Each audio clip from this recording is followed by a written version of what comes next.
কিছুদিন যাবৎ বাইরে ছিলাম, বাসায় ছিলাম না, বেড়াইছি, ২ জায়গায় বেড়াইছি।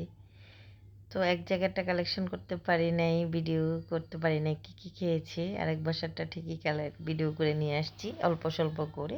তো ছোট্টখাটো একটা ব্লগ শেয়ার করব আপনাদের সঙ্গে। তো আসসালামু আলাইকুম, কেমন আছেন সবাই? আশা রাখছি আলহামদুলিল্লাহ অনেক ভালো আছেন। আমিও আপনাদের দোয়ায় ভালো আছি। তো যেহেতু শীত চলে যাচ্ছে, তারপরে হচ্ছে একটু পিঠা-টিঠা খাওয়ার দুমদাম ছোটখাটো একটা আয়োজন ছিল যেন ননদ যাওয়া উপলক্ষে। তো উম সব আইটেমের পিঠাই মামি তৈরি করছে। পাটিসাপটা পিঠা আগে, চিতই পিঠা, তারপর হচ্ছে যে পাটিসাপটার জন্য আগে থেকেই পাটিসাপটার ভিতরে যে খামিরটা হয় সেটা তৈরি করে রাখছিল। তো দুধ দিয়ে আরও সুন্দর করে গ্রেভি করে তো পাটিসাপটা পিঠাটা তৈরি হচ্ছে। তো পাটিসাপটা পিঠা তো সবাই পারেন বা খুব কারোরটা খুব মজা হয়। যে যেভাবে পারে সেভাবে তৈরি করে।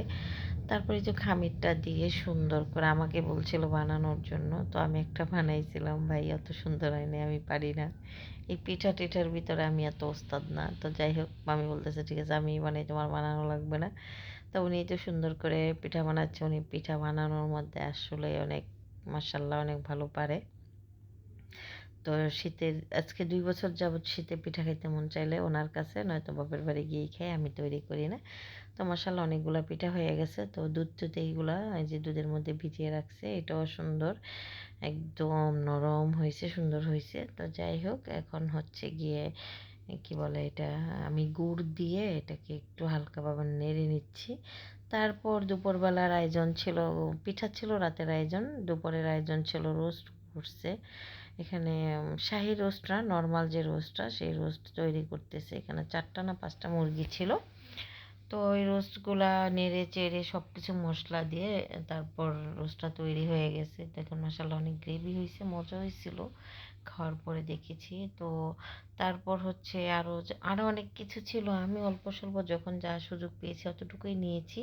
রোস্টের পরে বড়, বড় লবস্টার চিংড়িগুলা এগুলা ভাজতেছে। এগুলা একটু ভাজা করে তারপর একটু হালকা তেল ভাজা যেটাকে বলে সেইটা দুধ দিয়ে করবে। চিংড়ির যে মালাইকারি হয় দুধ দিয়ে যেটা, সেটা উনি করবে। তো একটু ভেজে নিচ্ছে, একটু কালারও আসে, সুন্দরও লাগে দেখতে। তো অনেক বড় বড় ছিল, আসলে ভিডিওতে বোঝানো যাচ্ছে না কত বড় বড়। তো চিংড়ির বৈশিষ্ট্য হচ্ছে চিংড়িটাতে অর্ধেক ছিলে তারপর এটা সুন্দর করে পরিষ্কার করে করতে হয়। তো এই তো রান্নাটাও খুব সুন্দর হয়েছিল। এটা মালাই, এটা অনেক মজা হয়েছিল, আসলে অনেক মজা হয়েছিল মাশাআল্লাহ। তারপরে হচ্ছে সবজি করা হয়েছিল, চাইনিজ সবজিটা সেইটাও রেডি হয়ে গেছে। তারপরে ছিল আরও গরুর মাংস, কি এগুলা, এটা হবে চিকেন, হবে ফার্মের মুরগি দিয়ে। তো রেডি করে রাখছিলাম। পোলাওটাও তৈরি হয়ে যাচ্ছে, চুলায় বসানো আছে। তখন অলরেডি আমাদের 4:30 বেজে গেছে। দুপুরের না, সে একসঙ্গে দেখা যাবে যে রাতের এই খাবার হয়ে যাবে। তারপরে যে এখানে আছে দুধ চিতই পিঠা, সুজি, তারপরে ছিল এই যে এখানে আবার যে আতাপল না কি বলে সেগুলো, টেবিলে কি ছিল সেইটি আমি দেখাচ্ছিলাম। পিঠাগুলো সব তেলের পিঠা ছিল মাশাআল্লাহ, অনেক আইটেমের অল্প গল্প করে সব পিঠাই তৈরি হয়েছে, খাইছি আলহামদুলিল্লাহ। চিংড়িটা আবার বেড়ে নিয়েছিলাম।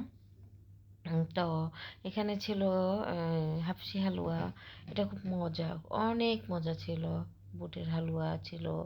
তারপরে হচ্ছে ওই একটু খাওয়া দাওয়া শেষ করে ছাদে গিয়েছিলাম। তো ছাদের বাগানটা অনেক সুন্দর, কত সুন্দর করে ফুল ফুটে আছে। তো একটু ভিডিও করে আনলাম আপনাদের জন্য।